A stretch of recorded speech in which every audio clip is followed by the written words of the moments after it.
다니엘 8장에 또다시 환상을 보게 되는데요. 이 환상이 어떤 시대에 대한 것인지 먼저 좀 그림을 보도록 하겠습니다.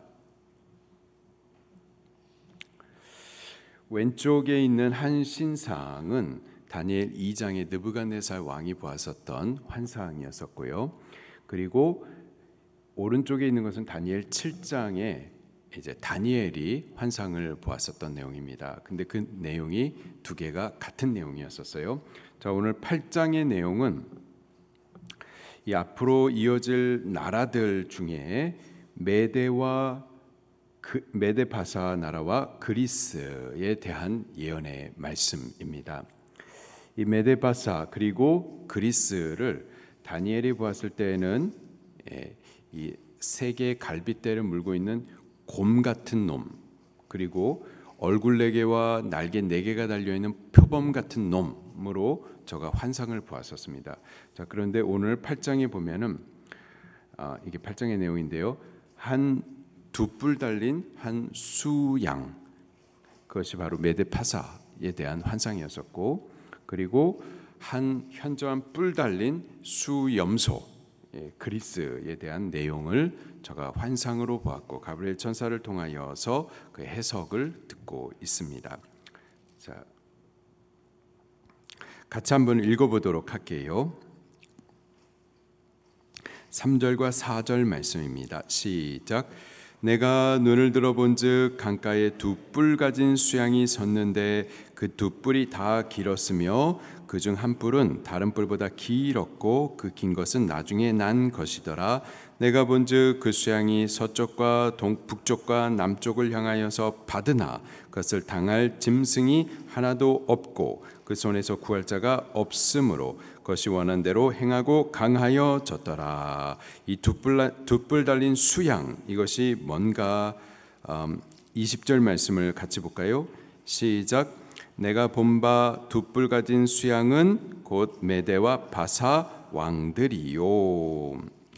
이렇게 가브리엘 천사가 이 보았었던 환상에 대한 해석을 해주고 있습니다. 메데와 바사 왕들이라고 말하고 있어요. 그렇다면은 이 보았었던 환상의 내용을 메데 바사에게 적용해가지고 다시 한번 보도록 해볼게요. 3절에 보니까는 내가 눈을 들어본즉 강가에 2뿔 가진 수양이 섰는데 그 2뿔이 다 길었는데 그 중에 한 뿔은 다른 뿔보다 더 길었습니다. 그 더 긴 것은 나중에 난 것이었다 말하고 있어요.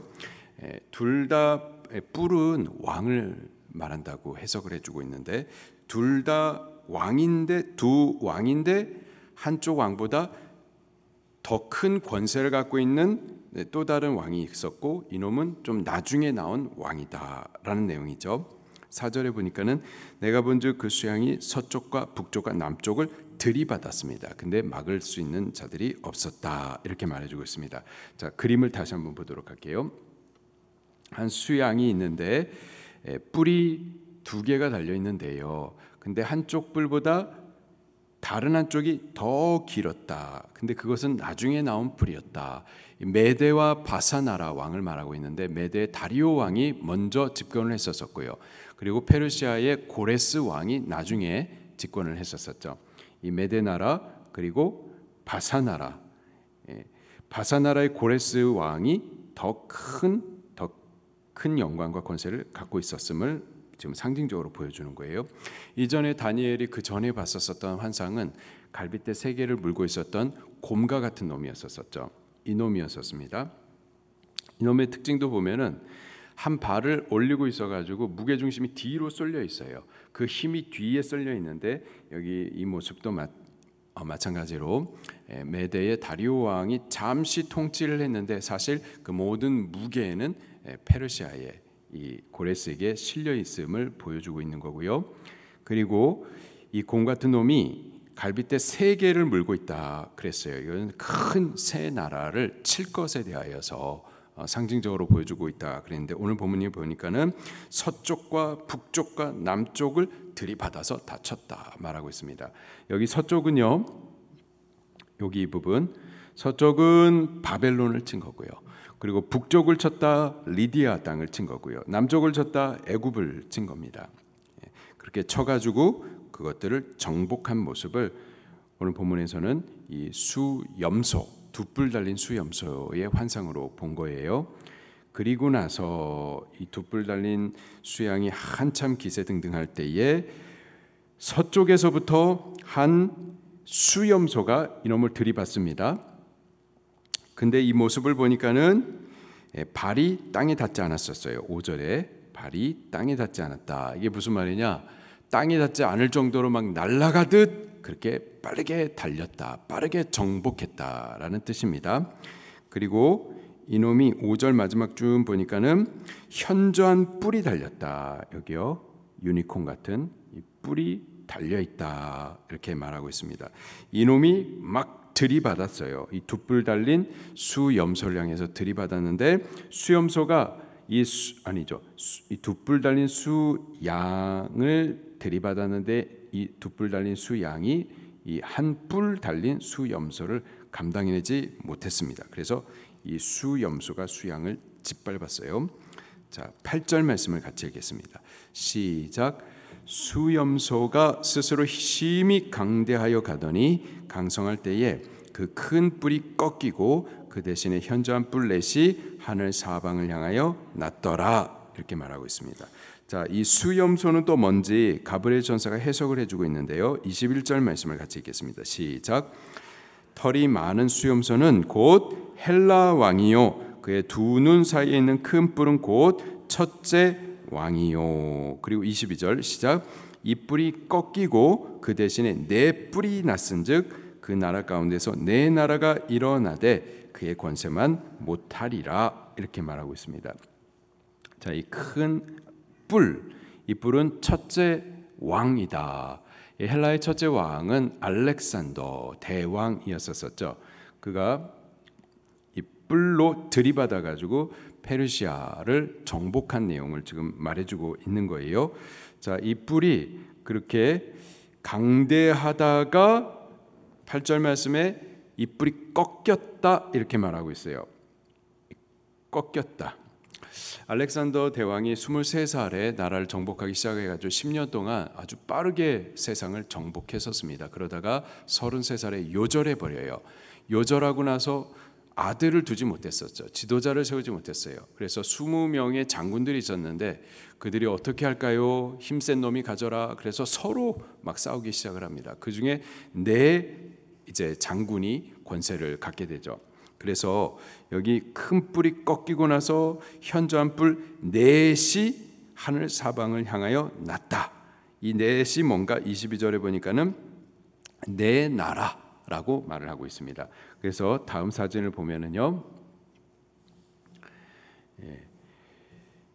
한 뿔이었었다가 그 뿔은 꺾이고 네 뿔이 이렇게 났었는데 이 네 뿔은 네 나라를 상징한다고 그랬습니다. 그래서 알렉산더 밑에 장군들 가운데에 리시마커스 장군, 그리고 카산더, 프톨레미, 그리고 요놈 셀류쿠스, 이 셀류쿠스 이렇게 네 장군이 각각 헬라를 네 개로 쪼개 가지고 각각 집권을 하게 됩니다.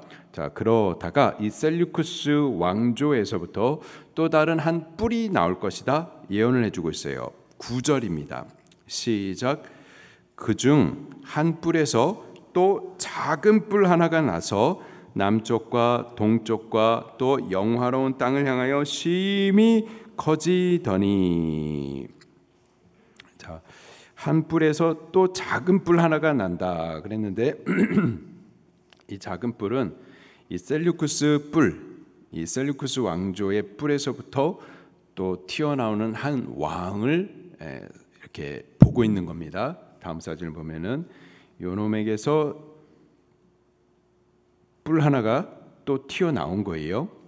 근데 이 뿔은 이제 장차 나타날 왕인데 이놈이 남쪽과 또 동쪽과 영화로운 땅을 향하여서 심히 커졌다. 아까 전에 네 나라가 있었는데 결국은 두 나라로 이렇게 또 병합이 됩니다. 그 중에 프톨레미, 남쪽에 프톨레미, 위쪽에 셀류쿠스인데 이 셀류쿠스 왕조가 남쪽에 있는 프톨레미까지 또 치고 또 동쪽에 있는 구 바벨론 지역까지 또 치고 그리고 또 중요한 것이 영화로운 땅을 향해서 심히 커졌다. 여기서 영화로운 땅이란 이스라엘을 말하는 겁니다. 이스라엘을 이제 이 셀류쿠스 쪽에서 나오는 한 왕이 이제 다스리기 시작하는 거죠. 그놈이 이제 안티오쿠스 에피파네스 4세라고 하는 적 그리스도의 예시가 되는 한 인물입니다. 이놈이 어떤 짓을 하는가 10절 말씀부터 또 보도록 할게요. 시작. 그것이 하늘 군대에 미칠 만큼 커져서 그 군대와 별들 중에 몇을 땅에 떨어뜨리고 그것들을 짓밟고, 자, 하늘 군대라고 하면 이스라엘 군대, 이스라엘 백성들을 말합니다. 이스라엘 백성들과 쳐서 싸워서 이기고 그 군대의 별들 중에 몇을 땅에 떨어뜨린다.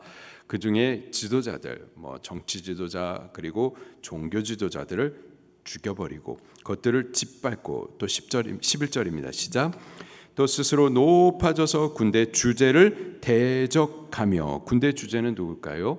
이스라엘의 주 되시는 여호와 하나님이죠. 하나님을 대적하는 일을 또 하는 거예요.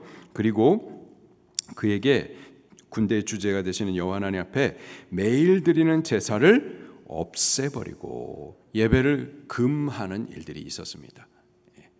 우리나라도 전 세계적으로도 예배가 금하는 일들이 최근에 있었었죠. 근데 과거에 이 적그리스도의 예시가 되는 이 안티오쿠스 에피파네스 4세가 한 일들이 하나님을 대적하며 하나님 앞에 올려드리는 그 예배, 매일 올려드리는 그 제사를 갖다가 못 드리도록 금하는 일을 했어요. 그리고 계속해서 11절 마지막에 그의 성소를 헐었다라는 표현은 더럽혔다라는 뜻입니다. 이놈이 헬라 사람인데 제우스를 섬깁니다. 그래서 이 성전 안에다가 제우스 신단을 만든 거예요. 그리고 그 제우스에게 제사를 드린다고 돼지를 잡아온 거예요. 그리고 그 돼지의 피를 성전에 뿌린 거죠. 이런 식으로 아주 성전을 더럽혔었던 겁니다. 거룩한 것에 부정한 것을 갖다가 이렇게 해놨었던 거죠. 그리고 12절에 보니까 그의 악으로 말미암아 백성이 매일 드리는 제사가 넘긴 바 되었다. 포기하게 된 거예요. 변절하게 된 거예요. 그 신앙을 갖다가 이제 변절하게 된 거죠. 그냥 단순히 하나님 앞에 예배 드리는 것을 포기하는 것뿐만 아니라 이스라엘을 향하여서 제우스를 제사하도록 강요를 했습니다. 그래서 신사참배한 거예요. 만약에 안 하면은 다 죽여버렸거든요. 여인들은 피부를 갖다가 회 떠가지고 죽여버리고, 임신한 여인을 배를 갖다가 찔러가지고 죽여버리고, 마차로 밟아 죽여버리고, 토막 잘라가지고 죽여버리고, 이렇게 막 잔인하게 공포스럽게 죽여가지고 제우스에게 참배하도록 그렇게 강요를 했었어요. 계속해서 볼게요. 넘긴 바 되었고, 또 12절 중반에 그것이 또 진리를 땅에 던지며 자의로 행하여 형통했다. 진리를 땅에 던졌다. 성경 사본들이 있는데 그것들 갖다 다 억지로 뺏어 가지고 불살라 버리는 이러한 일들을 이 안티오쿠스 에피파네스가 했었었죠.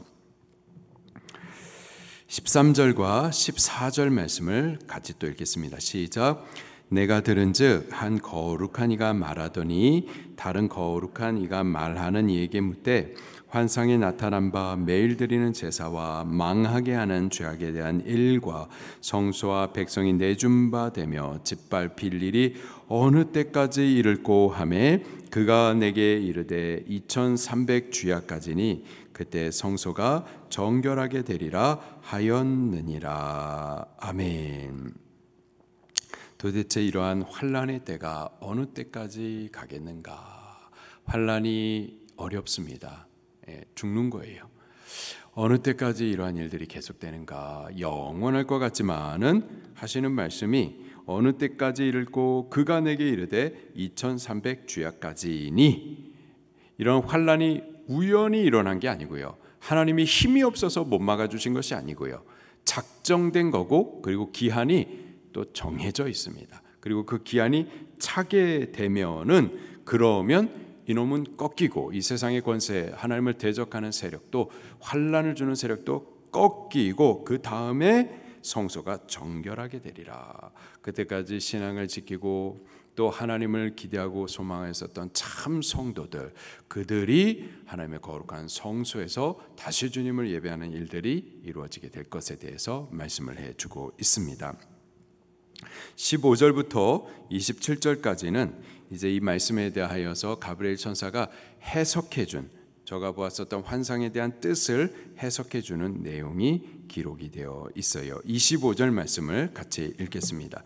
시작. 그가 꾀를 베풀어 제 손으로 속임수를 행하며 마음에 스스로 큰 채하며 또 평화로운 때에 많은 무리를 멸하며 또 스스로 서서 만왕의 왕을 대적할 것이나 그가 사람의 손으로 말미암지 아니하고 깨지리라. 이 마지막 때에 안티오쿠스 에피파네스 4세, 이놈은 적그리스도를 예시하는 한 세력이었었습니다. 그가 이렇게 악한 일을 했지만은 그게 영원히 가지는 않고, 이렇게 대적하지만 그가 사람의 손으로 말미암지 아니하고 곧 하나님의 손으로 깨지리라. 하나님에 의해서 저도 심판을 받고 죽고 그의 권세도 이제 끊어지게 되는 거죠.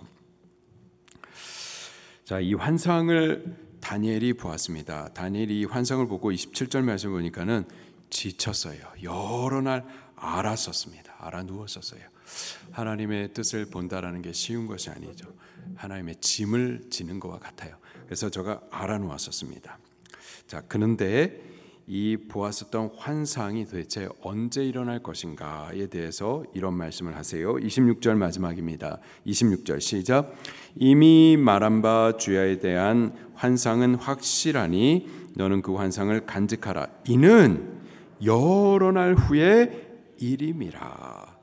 여러 날 후에 일어날 일이다 말해주고 있어요. 17절 마지막에 보니까는 인자야 깨달아 알라.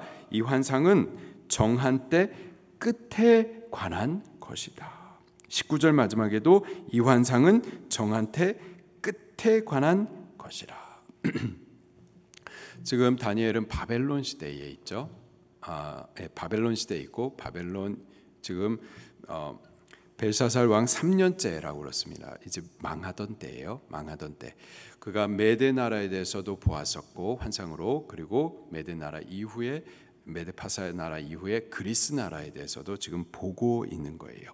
자, 그런데 이 환상이 그리스 때의 이 안티오쿠스 에피파네스에 의해서 실질적으로 나타나는데, 근데 지금 다니엘이 두 가지를 함께 보고 있는 겁니다. 역사적으로 이 헬라 제국의 안티오쿠스 에피파네스 때에 일어날 그 사건을 함께 보고 있고, 그리고 그것은 사실 예시였고 세상 끝날에 이 모습과 같이 말세의 한 왕이 적그리스도가 등장을 해가지고 이 안티오쿠스 에피파네스가 행했었던 일들을 동일하게 행할 일을 먼저 보고, 그리고 이것을 예시로 말세에 이루어질 것을 함께 보고 있는 거예요. 여기 한 뿔이 나타나가지고 이스라엘 군대를 대적하고 그 대주제가 되신 여호와 하나님을 대적하고 악한 일들을 행하는 것, 이것은 말세에 적그리스도가 나타나가지고 행할 일들에 대한 예언입니다. 말세 때에 적그리스도가 등장합니다. 등장하여서 하나님 섬기는 우리들에 대하여서 온갖 핍박을 할 거고 하나님을 대적하는 일들이 벌어질 거예요. 그러나 그게 영원한 것이 아니고요, 한 기간이 작정된 겁니다. 그리고 그 작정된 기간이 채워지고 나면은, 그러면은 남아있는 주의 성도들은 깨끗해진 새 성소, 하늘 성소에서 하나님과 영원히 영광을 누리게 될 줄로 믿습니다. 결국 우리가 봐야 될 것은 뭐냐? 환난을 보고 성도들을 괴롭게 하는 핍박의 때 이것만 볼 것이 아니라, 이것은 참 성도를 가리는 한 기간인 것뿐이고요, 그 이후에 있을 참 성도를 위해서 예비된 하나님의 나라, 이것을 우리가 더욱 볼 수 있어야만 할 줄로 믿습니다. 그것을 보면서 지금 잠시 지나가는 여러 이 땅의 사건들, 또는 우리가 신앙생활하는 동안에 당하는 핍박과 어려움들, 이런 것들을 인내해 가야 된다라는 의미가 있는 거예요. 우리 신앙생활하는 것이 쉽지 않습니다. 이 비 오는 날 새벽에 하나님 앞에 몸드린다는 것 쉽지 않아요.